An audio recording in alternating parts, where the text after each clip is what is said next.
जय श्री गणेश। आपके अपने ही चैनल में एक बार फिर से आपका हार्दिक स्वागत है।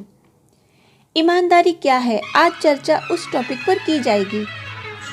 हर व्यक्ति ईमानदार होता है, लेकिन परिस्थितियों के वश में आकर उसे ईमानदारी का साथ छोड़ना पड़ता है। सिद्धांतिक तौर पर यह बिल्कुल गलत है, लेकिन किसी को सही और गलत कहने का हक हमें तभी है जब हम स्वयं उन सिद्धांतों पर खरे उतरे हो। एक इंसान अपनी ईमानदारी के कारण फेमस हो सकता है। जो व्यक्ति ईमानदार होता है उसका पूरी दुनिया सम्मान करती है। ये बात और है कि ईमानदारी के राह पर जो चलता है उसे उसकी मंजिल तक पहुंचने में समय लग सकता है।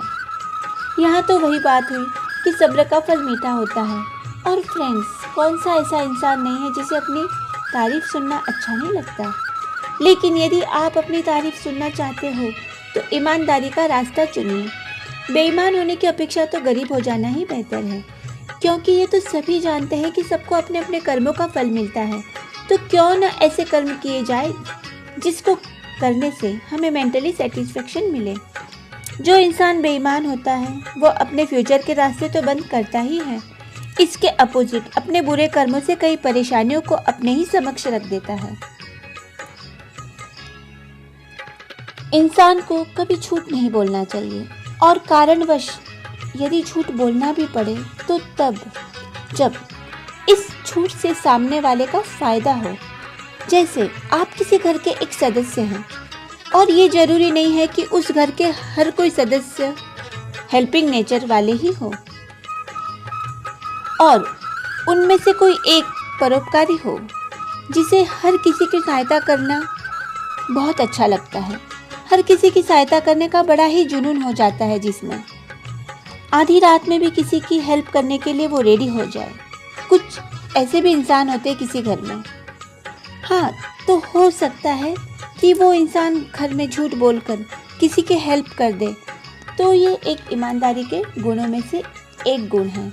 यहाँ झूठ बोलना गलत नहीं था, क्योंकि ये तो आप और हम सभी जानते हैं कि खून पसीने से कमाया हुआ धन बहुत अनमोल होता है, और उसी धन में से कुछ हिस्सा अगर ज़रूरतमंदों की सहायता के लिए खर्च किया जाए तो ये बेशक ईमानदारी का गुण है जो हर कोई नहीं कर सकता, क्योंकि किसी की सहायता करना ये ईश्वरीय गुण वाले व्यक्ति की पहचान है। ईमानदार व्यक्ति की पर्सनालिटी में कमाल होती है, उसे भरी महफिल में, भरी भीड़ में भी पहचाना जा सकता है।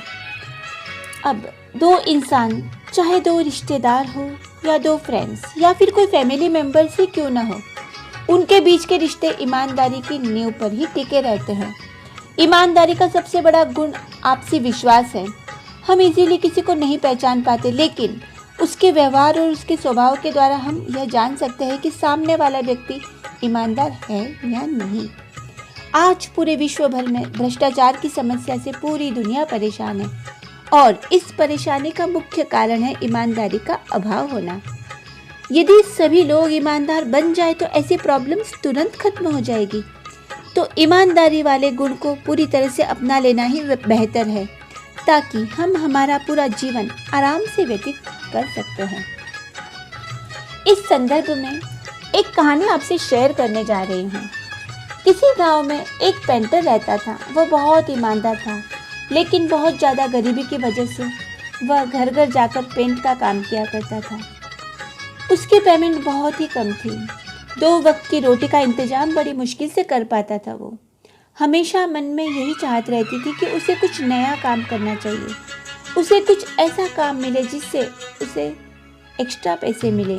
वो बड़ी ही ईमानदारी से जी जान से हर काम को किया करता था। उसी गांव के जमींदार को अपने नाव को रंगने के लिए उस युवक की ज़रूरत पड़ती है।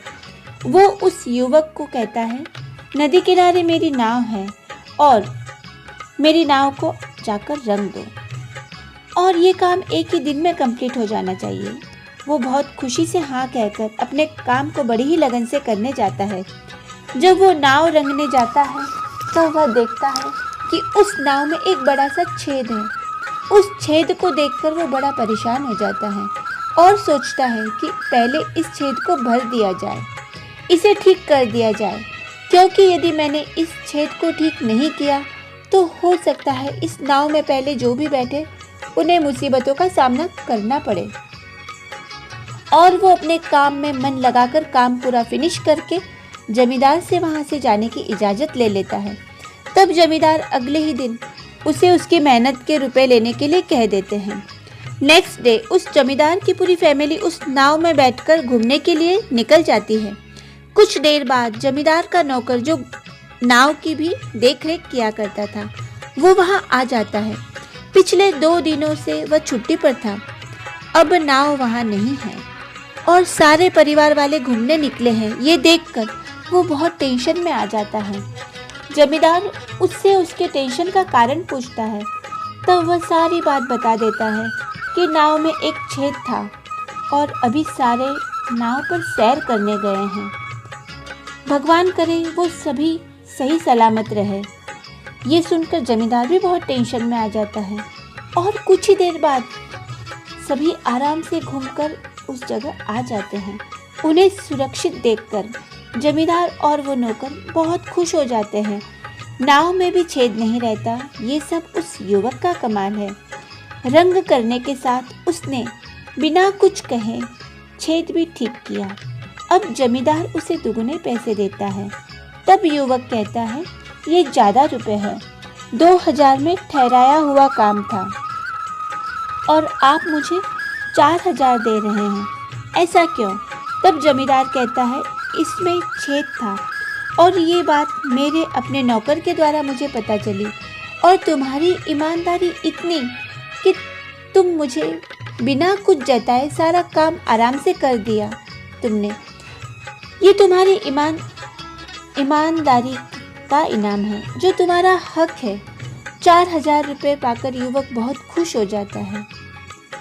तो उसे उसकी ईमानदारी की वजह से दुगुना पैसा मिलता है। तो फ्रेंड्स, ईमानदारी से हम सबका मन तो जीतते ही हैं, साथ ही साथ हम ईश्वर के सबसे प्रिय बंदे भी बन जाते हैं। Thank you everyone.